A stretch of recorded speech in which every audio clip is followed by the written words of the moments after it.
Hi guys, it's Steffi from the Novelty Corner and welcome back to my channel. Today I'm here with another Books Beside My Bed video. Sorry for the way that I sound and for the way I'm going to sound in probably the next 2 weeks worth of videos, because I am trying to pre-film so that I don't run into a situation like last week where I didn't have any videos because I was just too sick to film them. I'm actually not feeling too bad, but my voice sounds terrible, so please bear with me. This is my reading week from the 17th to the 23rd of June. This week I read 4 books. I read a total of 1,289 pages and my yearly reading total is up to 109 books. The first book that I read this week was The Amber Spyglass by Philip Pullman. This was originally published in 1997 by Scholastic. This edition was released in 2011 and it is the second book in the His Dark Materials trilogy. The last time I spoke about The Northern Lights, I think I mentioned that I remembered there being some controversy around the religious aspects told in this book, or the way religions are portrayed. And I remember being surprised going, oh yeah, it's not too bad in The Northern Lights. And then I remembered why, because I read this book. And you know what? I loved it, because what it does is it sort of pulls apart and deconstructs the idea of religion and belief. And it has angels in it, which I'd totally forgotten about, and I'm pretty sure that this series is why I love angel books from memory, because I don't know where that came from, but I have this love for them. And then I remembered there were angels in this book, which I'd forgotten. So it takes place pretty much immediately after the events of Northern Lights. Without saying too much, Lyra has stepped through a rip in the fabric of, you know, everything. And so she stepped into another world. There she meets Will, who is a young boy from Oxford, where she is from, except from a different version of Oxford. And they become reluctant allies and then friends and then adventure companions as sort of their paths and their journeys and their quests begin to entwine. And it's a really wonderful story. I did listen to this in the audio and I read along as well, tabbing it up as I went. And it really expands the world from Northern Lights. So where Lyra was familiar with her world, now she's having to become familiar and acclimatize herself to a world that's just a little bit like hers. She recognizes elements of it, but she doesn't really know everything about the world that she now finds herself in. She has to find new allies. She has to try and understand whether the people that she met in the first book are really her true friends and allies, or whether she needs to actually go out there and build herself her own group. And we also begin to find out a bit more about the prophecy that surrounds Lyra. So without saying too much, because I don't really want to spoil it, it's a great series. I loved it. I gave it 5 out of 5 stars. I am hopefully going to read the last book in the trilogy for Tome Topple. So my Tome Topple TBR is coming out this week and I really want to read it. Then I also want to pick up the first book in the Book of Dust new spin-off series, because I just think it's going to be amazing and I am absolutely enjoying being back in this world. Then I read 1,000 Perfect Notes by C.G. Drews, who is most famously known as Paper Fury online. This book was the YA Room's book pick for June, so I've got book club this weekend to go and talk about it, which will be exciting. This book was published in 2018 by Orchard Books, and it is a young adult contemporary with a lot of things that are going to pull at your heartstrings. It is essentially the story of Beck, who is a young teenage boy who lives with his mother and his young sister. And his mother used to be a very, very famous pianist. She has decided that Beck is going to follow in her footsteps, and he lives his life by her whim, essentially. She forces him to play the piano every second when he is not at school. He's torn because he loves to create music and he loves composing, and yet his mother forces him to play the things that she learnt to play as a child, because that is the only way that she knows. Their relationship is very distressing, so you have to go into that with that warning, because it is a very, very abusive family relationship. It is very confronting. And one day Beck meets August, who is a girl who is reasonably popular at school, but she's also an outsider. She does things her own way. She's quite free-spirited, and they're partnered together for a school assignment. She tries to break down the barriers that Beck has erected because his mother will not let him have friends, but she really wants to become friends with him, and she sees that something is not quite right and she wants to help, but she doesn't know what it is. So this is truly heartbreaking. It will probably make most people cry. It was just heartbreaking to read and know that there are kids out there who are in these situations. Well done to Kate. I gave it 4.5 out of 5 stars. Then I read The Price Guide to the Occult by Leslie Walton.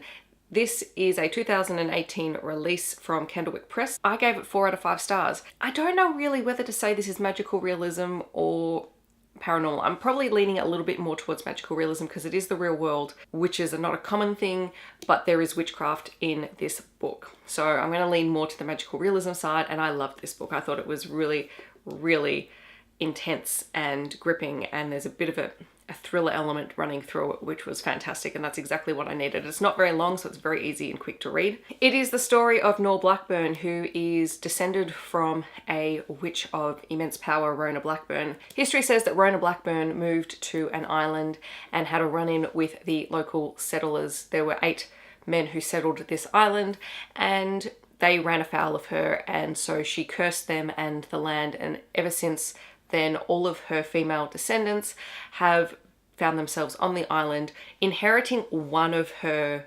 magical traits rather than all of them. So she was quite powerful, but each subsequent descendant only inherited one aspect. The curse sort of perpetuates, wherein they have one bout of 3 days where they have an intense relationship with one of the male descendants of the original settlers on the island. That produces the next Blackburn heir. Nor knows about this. She's the 8th daughter, and so no one really knows what that means because she would technically be the last of that curse line. She's content to sort of just live her life. She doesn't really have any plans. She just goes about what she's doing. And then a book comes out and it contains real magic spells, and it has ties to her mother, who is this very mysterious, very dark force in Nor's life, and has, you know, since left her life living Nor in the care of her grandmother. And then strange things begin to happen to people on the island.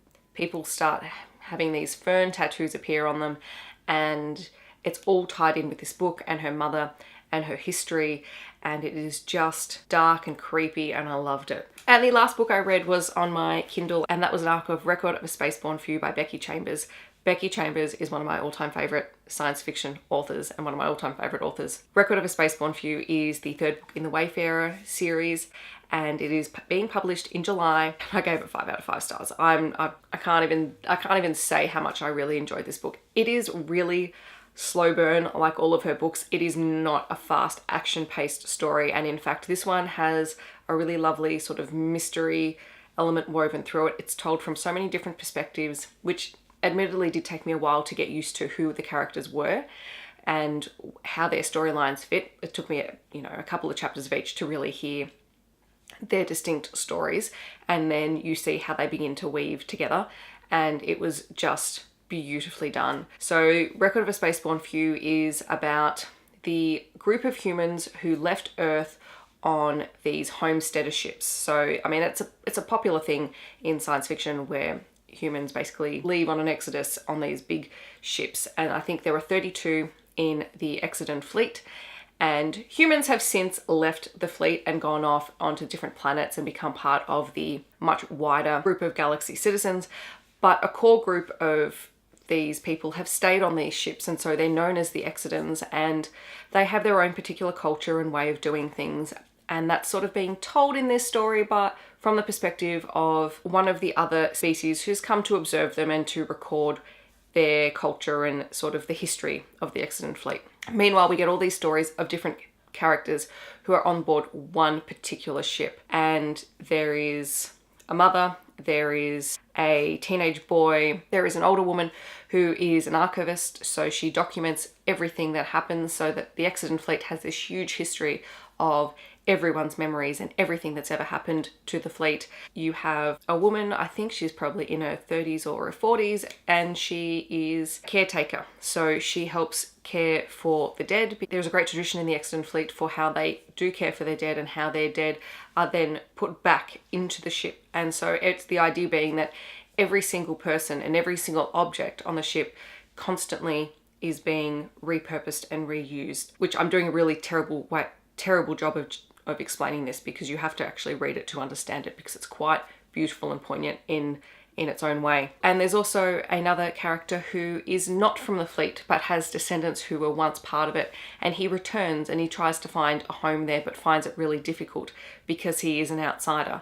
And all of these themes, life, death, culture, they all intermingle, and it's just a beautiful, beautiful story, and I'm looking forward to rereading it when I get a physical copy of the book. I need time to process it. I don't have the words to be able to talk about how much I enjoyed this book. So that's what I read this week. I had a great reading week, and I'm looking forward to next week and the week after, because Tome Topple is starting, so I've got a whole bunch of books that I'm going to try and get through.